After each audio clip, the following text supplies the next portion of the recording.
एक बच्चे ने कराने तेरी आशीष बरकत देखी जब प्रभु यीशु तेरा धन्यवाद उसी कमजोर पर तू साडा ताकतवर परमेश्वर देवान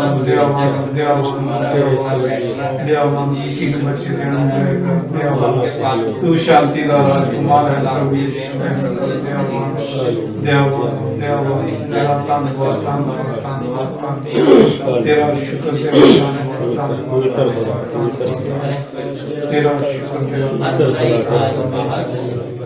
तेरा अंत दे दिना बच्चे ने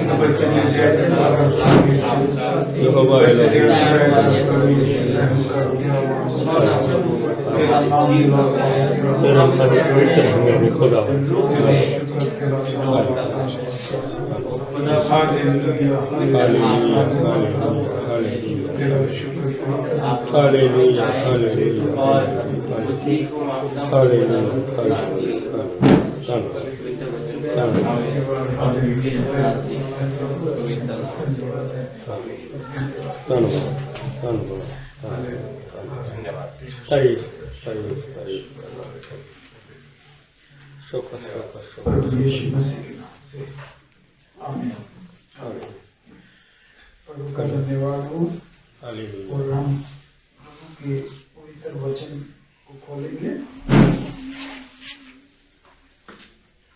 और हम प्रभु के पवित्र वचन यूहन्ना की अंजील में जाएंगे। यूहन्ना की अंजील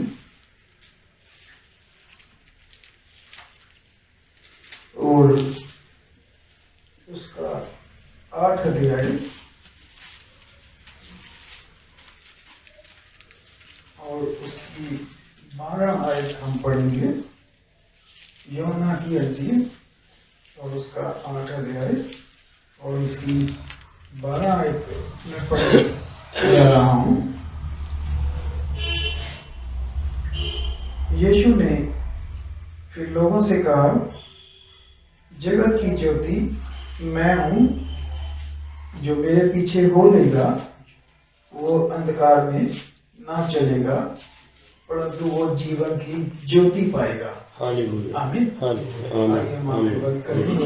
प्रभु से मांगे आज के संदेश को। हालेलुया। महान सर्वशक्तिमान सृष्टि के रचयिता प्रभुओं के प्रभु राजा के राजा प्रभु यीशु मसीह हम आपका शुक्र आपका धन्यवाद करते हैं। आपके बच्चे सब झुकाए हुए प्रभु परमेश्वर आपने हमें अंधकार से निकाला, इस अंधकार की तालीमों से प्रभु बाहर निकाला और प्रभु जी ज्योति के पीछे चलाया। और प्रभु जी सच्ची ज्योति आप हैं प्रभु परमेश्वर, जिसने पूरे जगत को प्रभु जी ज्योति दी है। और प्रभु जी जो भी आपके पीछे चलते हैं प्रभु परमेश्वर वो ठोकर नहीं खाते प्रभु परमेश्वर। और आज भी प्रभु परमेश्वर आप हमारी अगुवाई करते हैं। और प्रभु जी आज भी प्रभु परमेश्वर जो इस युग में बहुत अंधकार है आप हमें रास्ता दिखाते हैं प्रभु। प्रभु जी इस वक्त आज के संदेश में भी प्रभु परमेश्वर आप हमें रास्ता दिखाएं परमेश्वर। हमें रास्ते की जरूरत है क्योंकि प्रभु हम एक जगह पे रुके हुए नहीं है, हम चल रहे हैं, हम बढ़ रहे हैं और हम प्रभु जी मंजिल पे पहुंचना चाहते हैं परमेश्वर। दुनिया के लोगों की अलग अलग मंजिलें हैं पर हमारी मंजिल तो प्रभु जी स्वर्ग है। हालेलुया। और आप हैं और प्रभु जी वो रास्ता आप है परमेश्वर। हमारी मदद सहायता करें, हमें रोशनी दे प्रभु, हमें रोशनी की जरूरत है। बिना रोशनी से हम प्रभु कुछ नहीं देख सकते प्रभु परमेश्वर। हमें रास्ता दिखाएं प्रभु परमेश्वर। और प्रभु होने दे जब आप हमें रास्ता दिखाएं तो हम प्रभु जी अपने मनों को जिद्दी ना करें प्रभु जी, हलीम करें और उस रास्ते पे चले भी प्रभु परमेश्वर। और आपने हमें बहुत सारे रास्ते नहीं दिखाए हुए हैं, आपने हमें एक ही रास्ता दिखाया हुआ है, वो आप खुद हैं प्रभु यीशु। आज का संदेश आपके स्वर्ग से हो प्रभु जी। प्रभु जी बोलने वाले आप हो, इस शरीर को प्रभु आपके पवित्र आत्मा के कंट्रोल में देता हूँ। प्रभु सोचना बोलना प्रभु सब आपका हो। हालेलुया। और प्रभु जी हम सब के लिए आज का संदेश बहुत आशीष बरकत का कारण हो और हम और आज मजबूत हो इस जमीन के ऊपर। इन मुश्किल हालातों में हम तेरे ईमान और विश्वास में मजबूत हों प्रभु परमेश्वर, और तैयारी करें अपने प्रभु जी इस जमीन को छोड़ने की और तुझसे मिलने की तैयारी करें प्रभु यीशु। और जो आपने वादा किया कि जो कुछ तुम मेरे नाम से मांगोगे मैं वही करूंगा। मैं प्रभु जी ये सब कुछ मांगता हूँ अपने और पूरे जगत के उद्धार करता प्रभु यीशु मसीह के नाम से। आमीन आमीन आमीन। अब बैठ सकते हैं। हालेलुया। प्रभु का धन्यवाद, प्रभु का धन्यवाद। और प्रभु ने ये अपने कलाम में कहा है कि मैं जगत की ज्योति मैं हूँ। यानी कोई सिर्फ इज़राइल की ज्योति ही नहीं, सिर्फ इज़राइल या यरूशलेम की ज्योति नहीं हूँ। उसने कहा जगत की। Hallelujah hallelujah. प्रभु ने इज़राइल या यरूशलेम की नहीं अकेला बोला, प्रभु ने कहा पूरे जगत की ज्योति मैं। हालेलुया। और प्रभु ने आगे वादा किया कि जो मेरे पीछे बोलेगा वो अंधकार में नहीं चलेगा परंतु जीवन की ज्योति पाएगा। और हमें ज्योति की जरूरत है। हालेलुया। हमें ज्योति की जरूरत है। हम अंधकार में फंसे हुए हैं कि हमारे पास बहुत सारे रास्ते थे, लेकिन हम अंधकार में फंसे हुए थे। हमें सही रास्ता चाहिए था, जो रास्ता जो है जिसकी मंजिल जो है वो प्रभु परमेश्वर का राज्य हो, तो वो खुद परमेश्वर ही दिखाए तो अच्छा है। हालेलुया। तो प्रभु यीशु मसीह ने ये दावा किया हुआ है कि जगत की ज्योति मैं हूँ। जब वो ज्योति हमारे पास होती है तब हम जो है साफ साफ सब कुछ देख पाते हैं। हालेलुया। तो प्रभु जो बात कर रहा है वो रूह की बात कर रहा है, कोई इस शरीर दुनियावी ज्योति की बात नहीं कर रहा, प्रभु रूह की। यानी कोई अंधकार है। जब इस जगत में घोर अंधकार प्रभु ने कहा होगा तब क्या होगा कि जिनके पास अंधकार होगा उन पर ज्योति चमकेगी, और ज्योति प्रभु यीशु मसीह है। हालेलुया। और जब यीशु मसीह हमारे पास होते हैं तो हमें सब कुछ साफ साफ दिखाई देना शुरू हो जाता है कि क्या हुआ है, क्या हो रहा है, आगे क्या होने जा रहा है।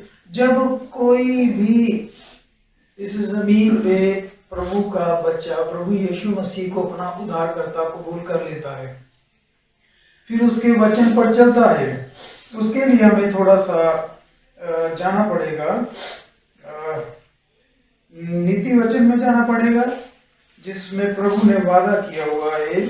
और प्रभु नीति वचन बहुत अच्छा एक किताब है। नीति वचन हम सबको पढ़नी चाहिए, जिसमें प्रभु परमेश्वर ने कहा हुआ है कि जो उसका वचन है, प्रभु अपने वचन के ऊपर बताता है कि उसका वचन जो है वो एक रोशनी। नीति वचन 6 की अगर 23 में जाएं, हम नीति वचन 6 की 23 में जाएं तो प्रभु का वचन यहाँ पे प्रभु बहुत ही डिटेल से हमें बताते हैं। नीति वचन 6 की 23, जो आज्ञा है प्रभु की आज्ञा, जो आज्ञा है वो दीपक है। जो आज्ञा है प्रभु की, जो कमांड है, हुक्म है परमेश्वर का, वो क्या है? एक दीपक है। और जब उसके ऊपर शिक्षा आती है तो वो ज्योति होती है। हालेलुया। जब आज्ञा आती है प्रभु के कलाम की तो वो एक दीपक होती है। जब उसके साथ शिक्षा भी आती है तो वो एक ज्योति रोशनी का काम करती है। और साथ में जब प्रभु सिखाने वाला भी भेज दे, हालेलुया, जब सिखाने वाले के साथ डांट मिल जाती है तो जीवन का मार्ग बनता है। आमीन। तो ये सारा कॉम्बिनेशन है। आज्ञा तो दीपक है और शिक्षा जो है ज्योति है, और सिखाने वाले की डांट जीवन का मार्ग है। जब एक इंसान इस जमीन के ऊपर परमेश्वर की आज्ञा पाता है और आज्ञा के साथ परमेश्वर की तालीम शिक्षा पाता है, और जब वो परमेश्वर के दासों के प्रभु के प्रभु की कह लीजिए डांट खाता है अपनी गलती गुनाहों से, तो क्या हो जाता है, उसे जीवन का मार्ग मिलता है। हालेलुया। तब जाके प्रभु ने जो मत्ती में बोला हुआ है, मत्ती की अंजील निकाले और मत्ती में प्रभु परमेश्वर ने 5:14 में फिर बोला हुआ है अपने उन बच्चों को जिन्होंने अपने जीवन में परमेश्वर की आज्ञा को, परमेश्वर की शिक्षा को, परमेश्वर की डांट को अपने जीवन में लिया। प्रभु परमेश्वर फिर उनके लिए ये शब्द इस्तेमाल करता है, तुम अब जगत की ज्योति हो। आमीन। Now you are the light of the world. पहले कौन था? पहले कौन है हमारे जगत की ज्योति? प्रभु यीशु मसीह। अब प्रभु यीशु मसीह जो खुद जगत की ज्योति है, वो कह रहा है कि अब जो है तुम जो है जगत की ज्योति हो। आमीन। क्यों? कब हुए? क्योंकि तुमने उस ज्योति को जो है स्वीकार किया। हालेलुया। उस ज्योति को तुमने जो है आविष्कार नहीं किया, त्यागा नहीं, छोड़ा नहीं, तुमने उस ज्योति को कबूल किया। फिर शिक्षा पाई तुमने उस ज्योति की, कलाम की, और डांट भी खाई और प्रभु परमेश्वर के पीछे चले, यीशु मसीह के का। अब तुम जो हो, तुम जगत की ज्योति हो, और जो ज्योति है वो अब तुम जो है वो नीचे छुपा के नहीं रख सकते, वो घर के सबसे ऊपर रखोगे। हालेलुया। इस सब को ज्योति, रोशनी मिले।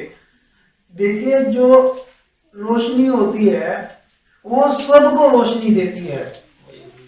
एक जो लाइट है ये सबको, ये पक्षपात नहीं कर रही किसी से, चाहे कोई इसकी रिस्पेक्ट करे चाहे ना करे, ये सबके ऊपर उजाला दे रही है। हालेलुया। प्रभु यीशु मसीह परमेश्वर, उसकी बनाई हुई सृष्टि, सूरज जो है, ये सबको जो है उजाला दे रही है, चाहे कोई प्रभु को माने चाहे ना माने। प्रभु परमेश्वर का कलाम सबके पास जा रहा है, रोशनी सबके पास जा रही है। कुछ तो लोग उसको कबूल कर रहे हैं, कुछ लोग रिजेक्ट कर रहे हैं। तो हमें कैसे पता चलता है? हमें कैसे पता चलता है कि अब हम कहाँ पहुंच चुके हुए हैं? हमें कैसे पता चलता है कि क्या, क्यों है कि क्यों हमें लग रहा है कि बदलाव बड़ी तेजी से आ रहा है और अब तैयार होने की जरूरत है? अब क्यों लग रहा है? इतने सालों से ये संदेश है, लेकिन तब से कह रहे हैं तैयार होना है, लेकिन अब हम कह ही नहीं रहे कि तैयार होना है, अब तैयार बोल भी रहे हैं। हालेलुया। कौन है जो हमें तैयार भी कर रहा है? कौन सा स्पिरिट है हमारे साथ? कौन जो है, हमें कैसे पता चलता है? क्योंकि हमने जो जगत की ज्योति है ना, उसको पाया हुआ है। हालेलुया। वो हमें जो है रास्ता दिखाती है, और हमें पता है कि अब उसने तो बोल दिया था मूसा को कि मेरे लोगों को तैयार कर। हालेलुया। मेरे लोगों को तैयार कर, और उनको बोल देना कि आज रात को तुमने एक मेमना मारना है, और अपने परिवार के मुताबिक उस साइज का मेमना मार के तुमने उसको सारा का सारा खाना है, कुछ भी उसका फेंकना नहीं है। और उसका लहू जो है और तुम लोगों ने अपने दरवाजों के ऊपर लगा देना है। और खाने की विधि ये हो मूसा। हालेलुया। परमेश्वर ने कहा मूसा, खाने की विधि ये हो कि जब तुम उसे खाओ तो तुम्हारे पाँव की जूती जो है बंधी हुई होनी चाहिए, तुम्हारी कमरे जो है पूरी बंधी होनी चाहिए। हालेलुया। परमेश्वर कुछ भी बिना वजह से नहीं करता। हालेलुया। और जो भी वो हुक्म दे रहा होता है, लोगों को लगता होगा कि ये क्या प्रभु ने टेंशन बढ़ा दी कि खाने वक्त कैसे हम खा के पहन के बैठेंगे, लेकिन उसमें भी उन लोगों को पता नहीं था कि इसमें भी तुम्हारी भलाई है। हालेलुया। कई बार हमें नहीं पता चलता होता, हम कहते हैं ये क्या हमारे साथ हालात हो गए हुए हैं, लेकिन उसमें भी कोई ना कोई हमारी भलाई होती है। अगर यूसुफ और मरियम को बोला था कि तू इस नगर को छोड़ के उस नगर चले जा, क्योंकि राजे ने सारे बच्चे जो थे मरवा दिए थे, तो उसमें भी वो चाहे उनको सामान लेके नगर छोड़ना पड़ा था, लेकिन उसमें भी क्या थी? भलाई थी। हालेलुया। तो प्रभु परमेश्वर ने कहा खाने की विधि ये हो तुम्हारी। तो यहूदियों ने उस वक्त कमरे कसे और अपने अपने जुतियां कसी और मेमना प्रभु ने कहा है कि आराम से नहीं खाना, आराम से नहीं खाना, कि पहले वाला काम नहीं है। पहले तुम जितना मर्जी अपना आराम से खाना खाते होगे, लेकिन अब जो मैं बोल रहा हूँ ये आराम से नहीं खाना। और खाने की विधि ये भी है कि उसे फटाफट खा लिया, फटाफट खाना है। हमारे पास जो है वचन बहुत है, हमने इसे फटाफट अब लेना है, हर चीज हमने कवर करनी है। और मेमना जो था वो प्रभु यीशु मसीह था, जो मारा गया, शरीर पर चढ़ा, और यीशु मसीह ही वचन था। हालेलुया।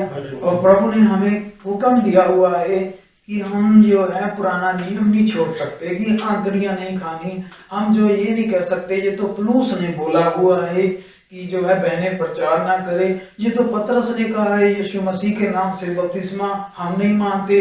प्रभु ने कहा है कि खाने की यही विधि है, सारा का सारा खा लेना है। हालेलुया, आमीन।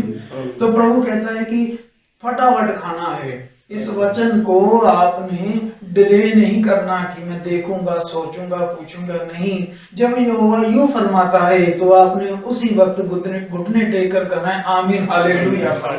मेरे जीवन में पूरा हो और मैं इस पे ईमान लाता हूँ। हालेलुया। तो प्रभु कहता है फटाफट खाना है, और उसका खून, प्रभु यीशु मसीह का खून जो है अपने दिलों की जो है चुगाठों पे लगा देना है। मौत के फरिश्ते को जो मैं भेजूंगा आधी रात को, उसको सिर्फ एक चिन्ह दिया जाएगा, इसको सिर्फ एक चिन्ह दिया जाएगा, लहू लगा हुआ घर मत छेड़ना। हालेलुया।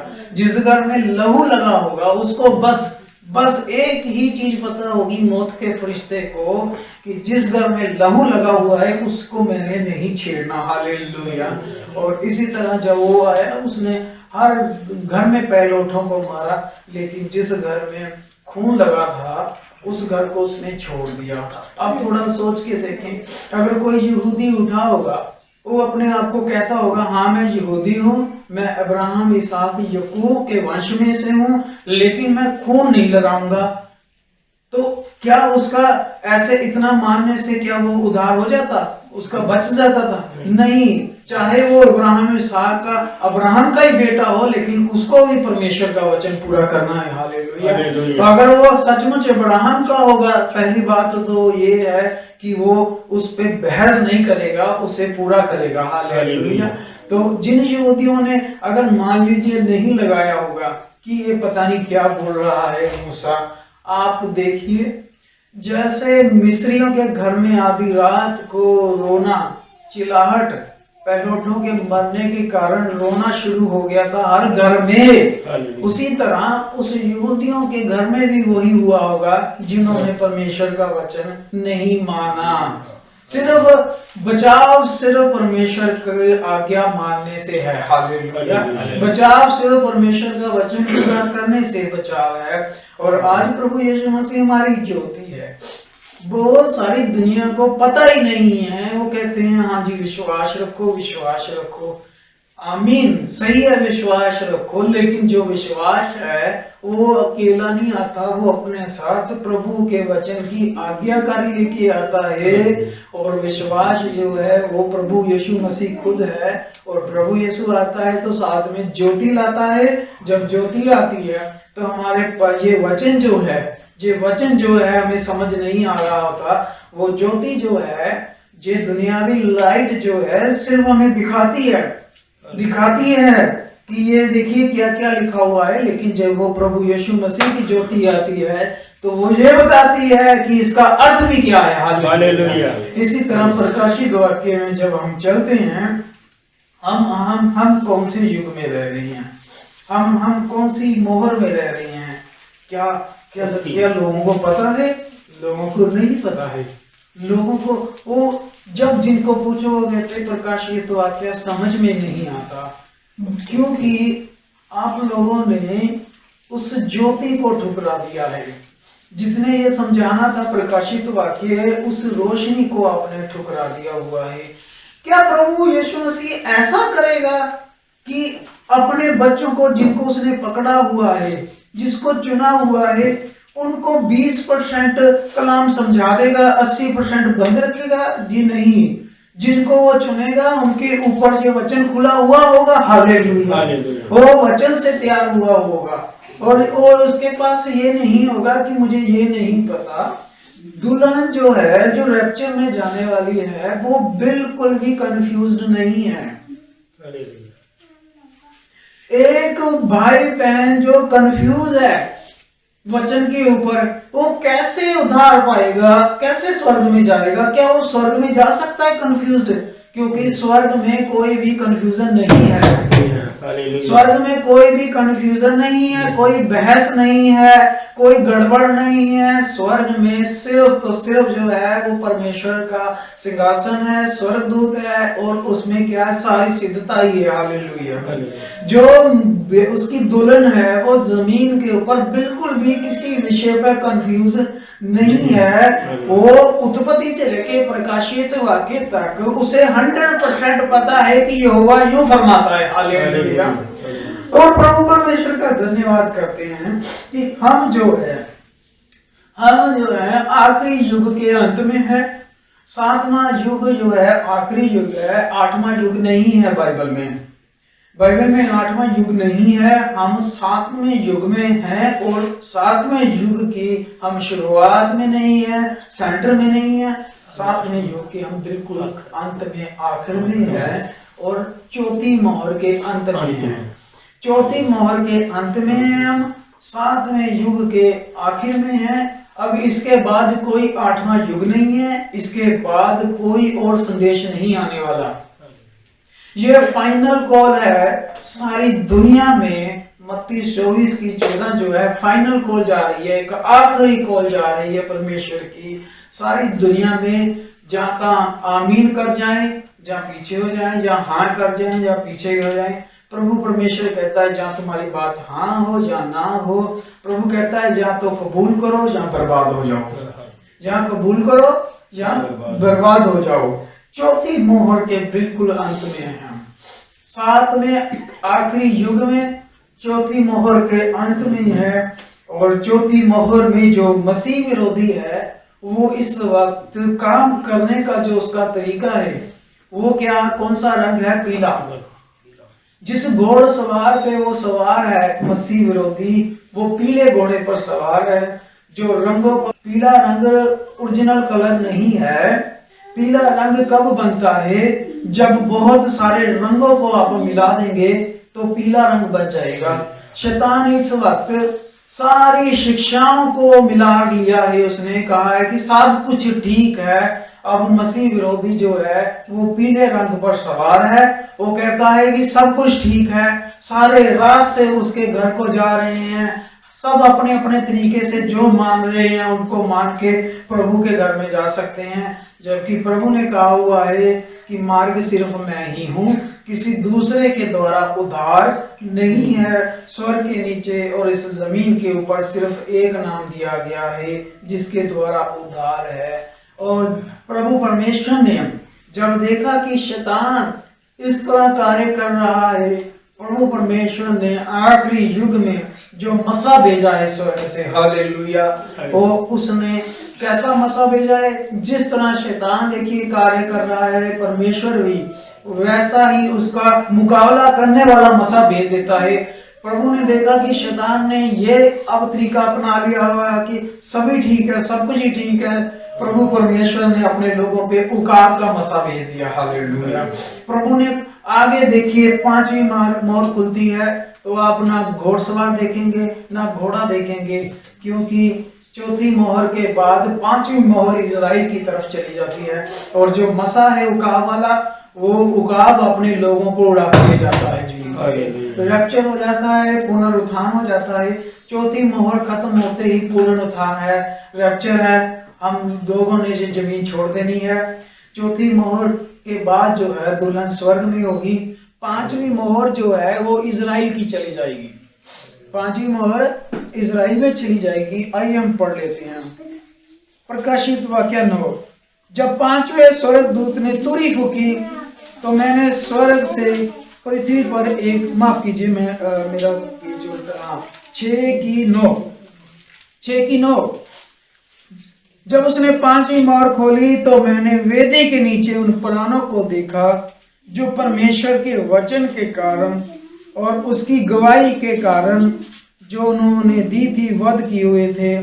उन्होंने बड़े शब्द से पुकार कर कहा, ए स्वामी, ए पवित्र, तू कब तक न्याय ना करेगा और हमारे जो प्राणों का जो है तू वो लहू का जो बदला कब तक ना लेगा।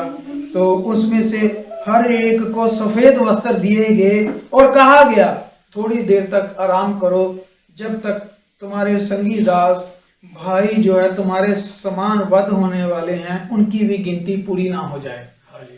पांचवी मोहर में क्या हुआ कि बहुत सारे प्राणों ने जो परमेश्वर के वचन के कारण जो है मारे गए हैं, जिनका कत्ल हो गए हैं, उनके प्राणों ने चिल्लाकर प्रभु परमेश्वर से कहा कि तू कब तक बदला नहीं लेगा। अब जब मुझे बिना प्रकाश वाले लोग पढ़ते हैं, पहले तो वो इधर जाते नहीं, अगर जाते हैं तो वो इतना पढ़ के बोल देते हैं कि ये मसीह लोग हैं, जो मसीह लोग यीशु मसीह के कारण सताए गए, मारे गए, वो उनके प्राण हैं जो प्रभु परमेश्वर से कह रहे हैं बदला ले। पर वचन से हम देखें, क्या ये मसीह लोगों के प्राण हैं जो कह रहे हैं हमें जो है बदला ले? प्रभु परमेश्वर का कलाम रोमन्स में जब पढ़ते हैं, रोमन्स में जाते, इधर हाथ रखेंगे हम वापिस आएंगे प्रकाशित वाक्य में। प्रभु परमेश्वर रोमन्स 12:24 में यहां हुक्म दे रहा है आपको, मुझे, अन्य जातियों को। हम यहूदी कौम नहीं है, हम लोग मसीह हैं और प्रभु परमेश्वर हमें रोमन्स 12:14 में हुक्म दे रहा है। हमारे लिए परमेश्वर का कलाम सब कुछ है। प्रभु कह रहा है अपने सताने वालों को आशीष दो। प्रभु ने हमें हुक्म दिया है कि तुम्हें जब कोई सताता है तो तुमने ये नहीं कहना कि बदला ले प्रभु। एक अन्य जाति का ईमानदार मसीह ये शब्द इस्तेमाल नहीं कर सकता कि बदला ले। चाहे हमारा जितना मर्जी कोई हमारा जो है हमें क्रूसीफाई करे, तंग करे, परेशान करे, चाहे मारे पीटे, लेकिन प्रभु ने हमें ये कहा हुआ है कि अपने सताने वालों को तुमने आशीष देनी है। श्राप ना दो, श्राप नहीं देना। हम प्रभु के वचन से बाहर जा ही नहीं सकते। हम कह ही नहीं सकते प्रभु को कि प्रभु उसने मेरे साथ ऐसा किया है, बदला ले। अब प्रभु परमेश्वर का कलाम जो है इस चीजों से भरा पड़ा हुआ है कि तुम बदला नहीं लेना, प्रभु के क्रोध को अवसर दो, बदला लेना जो है मेरा काम है। प्रभु परमेश्वर का जो ईमानदार है वो कभी भी जो है बदले की बात नहीं कर सकता। तो ये प्राण जो थे, ये होलोकॉस्ट जो हुआ था, यहूदी लोग जो थे, जो प्रभु यीशु मसीह के परमेश्वर यहोवा के कारण मारे गए। बहुत सारे हिटलर ने मारे ने। और इफिसियां अगर हम 2:8 देखते हैं, इफिसियां 2:8, तो प्रभु परमेश्वर जो खत था वो रोमन्स की कलीसिया को लिख रहा है। परमेश्वर का दास संत पौलुस परमेश्वर के आत्मा की अगुवाई से जो ये पत्री लिख रहा है रोमन्स की, वो रोमन्स की कलीसिया को लिख रहा है। और रोमन्स जो है अन्य जातियां हैं, यहूदी नहीं है। यानी वो पत्री हमारे लिए है। हमें हुक्म दिया गया है कि हे प्रियो, तुम बदला ना लेना, बल्कि अपने सताने वाले के लिए प्रार्थना करो, उसे श्राप ना देना, उसे आशीष दो। हम ये नहीं कह सकते बदला ले, क्योंकि हम खुद जो है वो बहुत ही ज्यादा बुरी शिक्षाओं से कह लीजिए, और हम खुद भी किसी समय वही लोग थे। हम लोग खुद जो थे मसीह के विरोधी थे। हम खुद लोग दुष्ट, इतने घोर पापी थे जिसको हम कह ही नहीं सकते कि प्रभु इसका बदला ले। हो सकता है उसने इतना बुरा नहीं हमारे साथ किया जितना हमने जब अनविश्वासी थे तो हमने किसी के साथ उससे ज्यादा बुरा किया होगा। जब मैं मसीह नहीं था, हो सकता है मैंने इतना बुरा किया हो किसी मसीह के साथ, अब मैं मसीह बन गया हूँ, किसी ने मेरे को थोड़ा सा हर्ट कर दिया, अगर मैं उसको कहूँ प्रभु मेरा बदला ले तो मेरे लिए गलत बात है। प्रभु ने कहा कि एक उस राज्य का एक ठेकेदार था, एक स्वामी राजा था, उसने 2 बंदों से पैसा लेना था। उसके पास देखिए बंदा आता है, वो कहता है मालिक मुझे थोड़ा समय दे दे, तू अनुग्रह कर, मुझ पे दया कर, मुझे थोड़ा सा समय दे दे पैसा इकट्ठा करने को, मैं तेरा पैसा लौटा दूंगा। बाइबल कहती, प्रभु कहता राजा ने तरस खाया कि ठीक है मैं तुझ पे तरस खाता हूं, तुझे मैं और मोहलत दे देता हूं। वो आदमी जब बाहर निकला, आगे उसे एक और आदमी मिल गया जिससे उसने पैसे लेने थे, बड़े थोड़े से। खुद उसने राजे के बहुत सारे पैसे देने थे, राजे से उसने मिन्नत की, प्रार्थना की, राजे ने उसे अनुग्रह करके मोहलत दे दी। अब उसने आगे किसी से थोड़ी सी पेमेंट लेनी थी, उसने आगे मांगी मेरे पैसे दे, उसने भी सेम रिक्वेस्ट उससे की कि मेरे पे अनुग्रह कर, मेरी प्रार्थना सुन, मुझे थोड़ी सी मोहलत दे दे। उसने कहता मैं मोहलत नहीं दूंगा, मुझे तो अभी पैसा दे। वो कहता अभी मेरे पास नहीं। उसने उसे बहुत बुरे तरीके से पीटा। ये बात फिर राजे तक पहुंच जाती है। राजा अपने सैनिकों को उत्तर देता है कि उस बंदे को पकड़ के लाओ, जब वो बोलेगा कि मुझे तो अभी समय दिया हुआ है, तो राजा कहता है सैनिकों को उसको बोल देना कि राजा ने अनुग्रह कैंसिल कर दिया तेरा, तूने आगे दया नहीं की, तुझ पे दया नहीं की जाएगी। हालेलुया। अगर प्रभु ने उसे कहा अगर मैंने तेरे से इतना पैसा लेना था, जब मैंने तुझे समय दिया, तुझे आगे किसी उसको भी समय देना चाहिए। तो हम 5वीं मोहर में जो देखें अंत समय के पैगाम के, मैंने लोगों के मुंह से सुना है कि ये मसीह लोग हैं। भाई ब्रानम, अगर मैं कोटेशन दे देता हूँ, भाई ब्रानम ने बार बार बोला ये मसीह लोग नहीं है। मसीह कभी नहीं कहेगा कि बदला ले। हम खुद पापी थे, हम खुद पापी थे। और बाइबल कहती है इफिसियां 2:8, क्योंकि विश्वास के द्वारा, हालेलुया, अच्छे कर्मों से नहीं। हम जो मसीह में जब नहीं थे, हम ऐसा कुछ भी अच्छा काम नहीं कर रहे थे जिससे यीशु मसीह बहुत खुश हो गया था हमसे। हम जितने काम कर रहे थे वो प्रभु यीशु मसीह को दुख देने वाले काम कर रहे थे, बुत परस्ती हम कर रहे थे। पर फिर भी प्रभु ने हमें बाहर क्यों निकाला? क्या हम अच्छा कुछ कर रहे थे? नहीं। बाइबल साफ कहती है कि जो तुमने फिर प्रभु पे विश्वास किया है, हालेलुया, हालेलुया, विश्वास से ही तुम्हारा उद्धार हुआ। आमीन। विश्वास जब तुमने प्रभु यीशु मसीह पे किया, ना बहस की, ना किंतु, ना परंतु, ना कहा मैं पूछूंगा किसी से, आपने ऐसा कुछ नहीं किया। आपने सिर्फ कहा कि प्रभु मैं विश्वास करता हूँ। प्रभु का कलाम कहता है विश्वास से तुम्हारा उद्धार हो गया, हालेलुया। और ये तुम्हारी ओर से नहीं था। आमीन। आगे पढ़े। ये तुम्हारी ओर से नहीं था, कोई तुम्हारी खूबी नहीं थी, बल्कि ये परमेश्वर का दान है, गिफ्ट है तुम्हें। हालेलुया। ये परमेश्वर का दान है, ये गिफ्ट है तुम्हें जो प्रभु ने दिया, दान दिया हुआ है। ग्रेस जो उद्धार है हमें मिला, मुक्ति मिली है जो, हालेलुया, जो हमें मुक्ति मिली है कि हम पुनरुत्थान में भी जाएंगे, रैप्चर में भी जाएंगे, शरीर को छोड़ेंगे, जमीन से उठा लिए जाएंगे, बादलों में प्रभु से मिलेंगे। ये कैसे मिला है?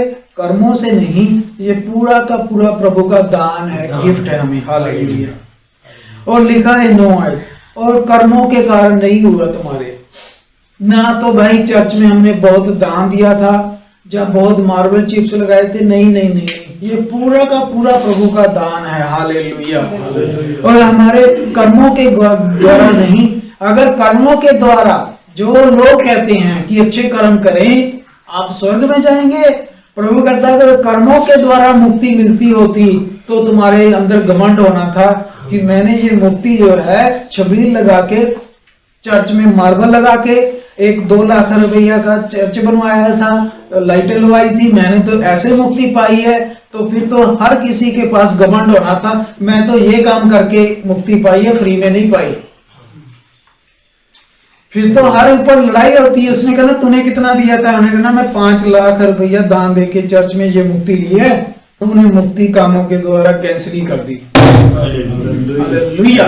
प्रभु ने कहा कि जो कोई यीशु मसीह पर एकमात्र हालेलुया विश्वास करेगा वो मुक्ति ले जाएगा, वो होगा नहीं सबसे। हालेलुया।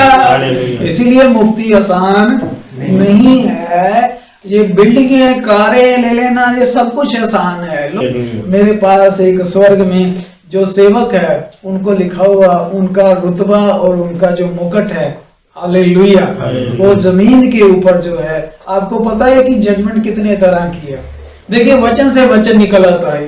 1000 साल बाद फाइनल व्हाइट थ्रोन जजमेंट तो बाद में होनी है। एक जजमेंट और लिखी हुई है कि जमीन के ऊपर प्रभु के लोगों ने प्रभु के आने के बाद जो जितना उन्होंने तोड़ा, बनाया, डबल किया, उसके हिसाब से मुकुट है ऊपर। हालेलुया। प्रभु ने कहा मैंने तुम्हें इसलिए चुना कि फल लाओ, बहुत सारा फल लाओ। जिसको 5 मिले थे उसने 10 बना दिए, जिसने 2 मिले तो उसने 5 बना दिए। ऊपर उन चीजों की फिर जजमेंट है कि इन सेवक को कौन सा रुतबा मुकुट देना है। हालेलुया। इसने जमीन के ऊपर कितनी मेहनत की है। हालेलुया। इसलिए प्रभु कहता है कि इस जमीन के धन के लिए ना इतना मरो। एक कहा जाए उस धन के लिए काम करो जो कभी भी कोई चुरा नहीं पाएगा। ठीक है, यहाँ पे कुछ नहीं है, लेकिन ऊपर बहुत कुछ मैं बना के रख चुका हूँ, इन्वेस्टमेंट कर दी हुई। हालेलुया। इन्वेस्टमेंट ऊपर कर रहा हूँ मैं। हालेलुया। आप भी कर रहे हैं। आमीन आमीन। प्रभु ने क्या कहा है कि मैं जा रहा हूँ तुम्हारे लिए घर तैयार करने जा रहा हूँ तुम्हारे लिए। हालेलुया। घर तैयार करने जा रहा हूँ, इसका मतलब घर है, घर है।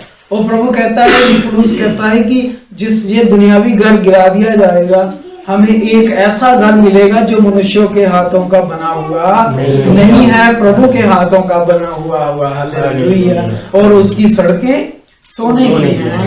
उस नगर में, उस जो घर है हमारे, उसमें कोई भी लाइट नहीं लगी हुई। यीशु मसीह के अपनी ज्योति से सारा नगर जो है चमकता है। हालेलुया। तो प्रभु का धन्यवाद करता है। कहता है ऐसे तो कर्मों के कारण अगर उदार होता तो तुम्हारे पास घमंड का कारण होता, लेकिन प्रभु का वचन कहता है अब तुम्हारे पास घमंड का कोई कारण नहीं है। पढ़े 9 आयत। और ना कर्मों के कारण, ऐसा ना हो कि कोई घमंड करे, क्योंकि हम उसके बनाए हुए हैं। हालेलुया।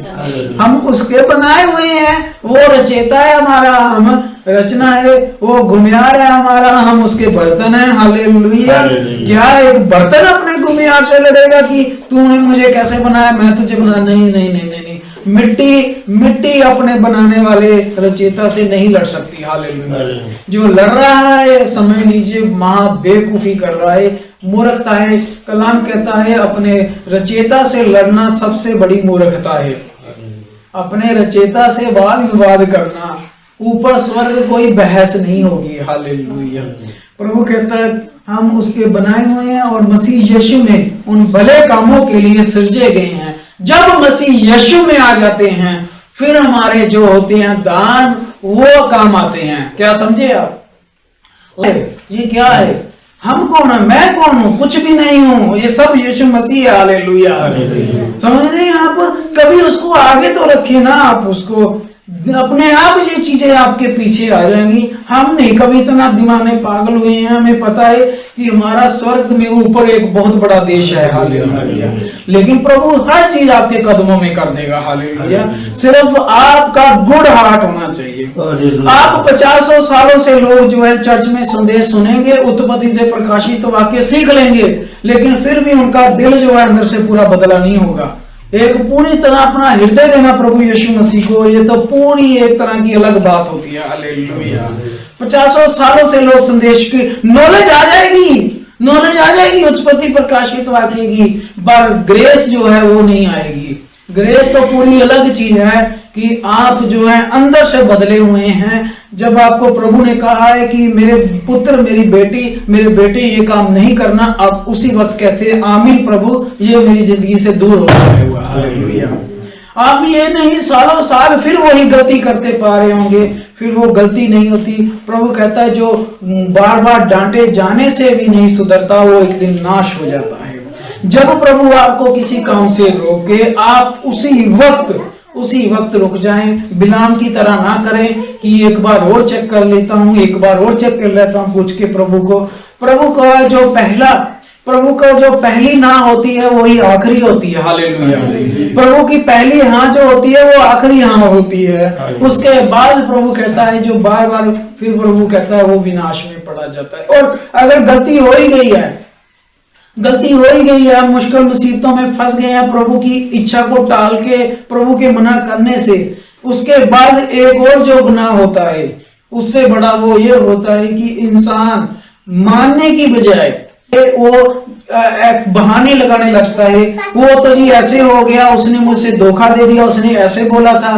भाई साहब, प्रभु ये जो आप बोल रहे हैं ना, इसी को प्रभु पहले से जानता था, इसीलिए मना कर रहा था आपको। अब जो आप आमीन तौबा करने की बजाय, माफी मांगने की बजाय, फिर गॉड उसने तो ऐसे मुझे बोला था, तेरा काम हो जाएगा, वो हो जाएगा। प्रभु जानता था, इसीलिए मना कर रहा था। लेकिन उसके बाद अगर फिर प्रभु समझाए, तीसरा गुनाह, लोग बहस करते हैं फिर प्रभु के, ये उससे बड़ा गुनाह हो जाता है। प्रभु क्या उम्मीद रखता है कि मेरे बच्चे कोई बात नहीं, तू गिर गया हुआ है, धर्मी 7 बार गिरेगा, मैं 7 बार उठा लूंगा। हालेलुया। पर एक बार प्रभु कहता है, यहूदी मूसा इनको कह दे कि पूरा मन बदल के मेरे पास आए। हालेलुया। तौबा करके आए, मैं फिर से दोबारा से इनकी जिंदगियों में आसमान के झरोखे खोल के रख दूंगा। हालेलुया। पर एक बार वापस आ जाए, हलीम हो जाएं, प्रभु के आगे तौबा कर लें, माफी कर दें। ये बहस, ये बिल्कुल ये मसीह विरोधी आत्मा होता है कि माफी मांगे कि प्रभु मैंने तेरी मर्जी को दूर किया। मैं आपको पुल पे पड़े खड़ा होके यीशु मसीह की मौजूदगी में कहता हूँ, प्रभु आपके दोबारा से दिन जो है बड़े जबरदस्त बढ़िया करेगा। हालेलुया। आसमान के झरोखे तक खोल के रख देगा। वो सोता हुआ परमेश्वर नहीं है, हम उसके गवाह हैं, उसके सेवक हैं और उसकी मौजूदगी में काम करते हैं। लेकिन एक बार बहस छोड़ के, जिद छोड़ के, ये घमंडी आत्मा, एटीट्यूड छोड़ के इंसान को हलीम होके प्रभु से माफी मांगनी है कि हाँ प्रभु, माने कि प्रभु मैंने तुझे नाराज किया, तूने मुझे मना किया था जब उस काम करने को, पर मैंने तुझसे ज्यादा इंसानों की बात मानी, उन पर भरोसा किया। अब प्रभु परमेश्वर मुझे इस मुश्किल मुसीबत से निकाल। मेरा तेरे साथ कोविनेंट है, एग्रीमेंट कर रहा हूँ, जिस तरह तूने एग्रीमेंट कोविनेंट किया था कि ये मेरा तुम्हारे साथ कोविनेंट है, एग्रीमेंट है, मैं भी तेरे साथ करता हूँ कि जिंदगी में तेरी मर्जी के बाहर नहीं जाऊंगा। हालेलुया। प्रभु कहता फिर वापस मुड़ आओ अपनी गलती गुनाह से, तुम्हारी जिंदगियों में दोबारा से, हालेलुया, शांति के और आनंद के दिन शुरू हो जाएं। हालेलुया। प्रभु क्या उम्मीद रखता है, क्या उम्मीद रखता है हमसे? प्रभु यही चाहता है एक बाप अपनी औलाद से कि जो तुमने मेरी मर्जी से बाहर जाके मुश्किलों में पड़ गए हो, एक बार वापस आके माफी मांग लो। और जब उसके ऊपर औलाद बहस करती है तो याद रखें एक बड़ी मुसीबत और तैयार है फिर आपके साथ। पर हम प्रभु के लोग हैं, हम प्रभु यीशु मसीह के लोग हैं। हम जब मसीह हमारे अंदर आया था उसी दिन हमारा घमंड बाहर चला गया था। हालेलुया। क्योंकि मसीह और घमंड दोनों साथ नहीं रहते। जब यीशु मसीह अंदर आया तो घमंड हमारा बाहर था, हम उससे हलीम हैं। हम सारा दिन माफी मांगते हैं चलते फिरते। काश ऐसा पूरा परिवार ऐसा हो तो देखना इस परिवार में, इस जमीन के वो परिवार के घर में भी एक तरह का स्वर्ग है। हालेलुया। आइए वापस चलते हैं प्रकाशित वाक्य में। ये चौथी 5वीं महान में यहूदी कौन, जो देखिए हिटलर के द्वारा मारी गई, होलोकॉस्ट, जिनको पता हुआ होलोकॉस्ट उसे कहते हैं जो यहूदियों पर तशद्दुद हुए हैं। बहुत लाख यहूदी चैम्बरों में फेंक दिए गए हैं, भट्टी में गिर दिए गए, हिटलर ने बहुत सारे मारे ने। ये यहूदी लोग हैं। यहूदी ये कह सकते हैं बदला लेने की बात, उनके पास लाल था, उनके पास शरा थी, वो बाय ब्लड अब्राहम इसहाक याकूब का वंश है, वो बदला लेने की बात कर सकते हैं। लेकिन हम अन्य जातियों के लोग जो हैं, हम बदला नहीं कर सकते कि प्रभु हमारा बदला ले। लेकिन प्रभु ने कहा, प्रभु ने उन ज्यूस प्राणों को कहा कि अभी इंतजार करो, अभी कुछ और भी मरने है, अभी कुछ और कुर्बानियां जानी है, जब तक गिनती पूरी ना हो ले। तब तक प्रभु ने उन्हें व्हाइट ड्रेस दिया, उन प्राण को। शरीर मरते हैं, याद रखें, लेकिन जो हमारी आत्माएं हैं ये कभी नहीं मरती। हालेलुया। शरीर मरते हैं, ये ज्यूस मरे जरूर हैं, लेकिन इनकी आत्माएं नहीं मरी। प्रभु ने इनको व्हाइट ड्रेस दिया और कहा इंतजार करो, इंतजार करो। अब छठी मोहर खुल गई, देखो छठी मोहर खुल गई है। छठी मोहर खुलते क्या हो रहा है? पांचवी मोहर चली गई यहूदियों के पास। एलिया और मूसा आके खड़े होकर प्रचार कर रहे हैं, यीशु मसीह ही यहोवा परमेश्वर है। पांचवी मोहर में प्रचार कर रहे हैं, 3.5 साल तक प्रचार किया। पांचवी मोहर होते ही यहूदियों का 17वां हफ्ता शुरू हो गया और 7 साल का एग्रीमेंट वो शुरू हो गया। और देखिए 6वीं मोहर जाते ही 3.5 साल जो है 5वीं मोहर में प्रचार हो गया एलिया मूसा का। 1,44,000 यहूदियों ने यीशु मसीह को कबूल कर लिया।